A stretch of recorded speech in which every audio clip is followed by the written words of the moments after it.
बच्चों मैं आपसे बात करने जा रहा हूँ about the treatment of short term borrowing. जब कैश फ्लो स्टेटमेंट में बैलेंस शीट आप देख रहे होते हैं तो आपको शॉर्ट टर्म बोरोइंग की हेडिंग लिखी हुई नजर आएगी बच्चों। तो देखिए शॉर्ट टर्म बोरोइंग के अंदर आमतौर पे आपको शॉर्ट टर्म लोन्स और बैंक ओवरड्राफ्ट और या कैश क्रेडिट जैसी चीज़ मिलेंगी आपको। तो देखिए बच्चों, अगर जो है आपका शॉर्ट टर्म बोरोइंग वाली चीज़ें के अंदर आपका बैंक ओवरड्राफ्ट, कैश क्रेडिट या फिर कुछ short term loan from banks होंगे या अदर इंस्टीट्यूशंस होंगे, तो देखिए इन चीज़ों को आपको जो है फाइनेंसिंग एक्टिविटी में कंसिडर करना है। ठीक है बच्चों, अगर ये बढ़ रहे होंगे तो प्लस करा जाएगा, कम हो रहे होंगे तो माइनस किया जाएगा।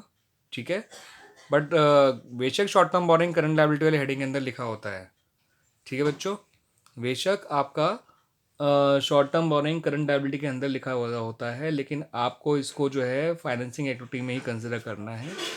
इसके अंदर बैंक ओवरड्राफ्ट आप नोट देख लीजिए, अगर ये इसके साथ कभी बार नोट भी दे रखा होता है तो इसके अंदर बैंक ओवरड्राफ्ट या बैंक लोन दे रखे होंगे या कैश क्रेडिट दे रखा होगा। ये बढ़ रहे होंगे तो प्लस हो जाएंगे, फाइन कम हो रहे हैं तो माइनस हो जाएंगे। बढ़ रहे होंगे तो इसका मतलब कैश आ रहा होता है, कम हो रहे हैं तो इसका मतलब कैश जा रहा होता है, दैट्स वाई। और दूसरी चीज़ कि अगर कोई बैंक लोन पे इंटरेस्ट निकलना है या बैंक ओवरड्राफ्ट पे इंटरेस्ट है तो वो इंटरेस्ट ऑपरेटिंग में प्लस हो जाएगा और बाद में फाइनेंसिंग एक्टिविटी में माइनस भी होगा। ठीक है बच्चों, ऐसे ही करंट लायबिलिटी के अंदर शॉर्ट टर्म प्रोविजन भी लिखा होता है। शॉर्ट टर्म प्रोविजन के अंदर आमतौर पे बच्चों प्रोविजन फॉर टैक्स दे रखा होता है।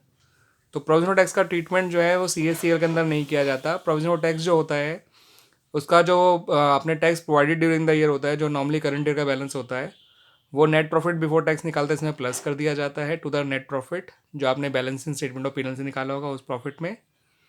और जो प्रीवियस ईयर का टैक्स होता है उसको जो है हम ऑपरेटिंग एक्टिविटी के एंड में माइनस कर देते हैं एज टैक्स पेड। ठीक है बच्चों, तो ध्यान रखिएगा, एक तो ये शॉर्ट टर्म बोरिंग और दूसरा शॉर्ट टर्म प्रोविज़न, ये दोनों ही बेशक करंट लायबिलिटी के अंदर लिखे हुए होते हैं, मगर इन दोनों चीज़ें जो हैं आपका एक तो जाता है ऑपरेटिंग एक्टिविटी के दूसरी चीज़ों में, यानी कि CSCL की जगह नेट प्रॉफिट बिफोर टैक्स में शॉर्ट टर्म प्रोविज़न वाला जो प्रोविजनल टैक्स होता है, और बाद में ऑपरेटिंग एंड में माइनस हो जाता है। और जो शॉर्ट टर्म बोरिंग है वो तो फाइनेंसिंग में आता है क्योंकि इसके अंदर आमतौर पर बैंक ओवरड्राफ्ट, कैश क्रेडिट या short term loan from banks होते हैं। और जो उस लोन का इंटरेस्ट होगा अगर निकालना पड़े तो वो इंटरेस्ट आपका ऑपरेटिंग में प्लस हो जाता है ग्लिप के अंदर और बाद में जाके फाइनेंसिंग में माइनस हो जाता है। ठीक है बच्चों, इंटरेस्ट ऑन बोरिंग या इंटरेस्ट ऑन ओवरड्राफ्ट के नाम से। ठीक है बच्चों, थैंक यू।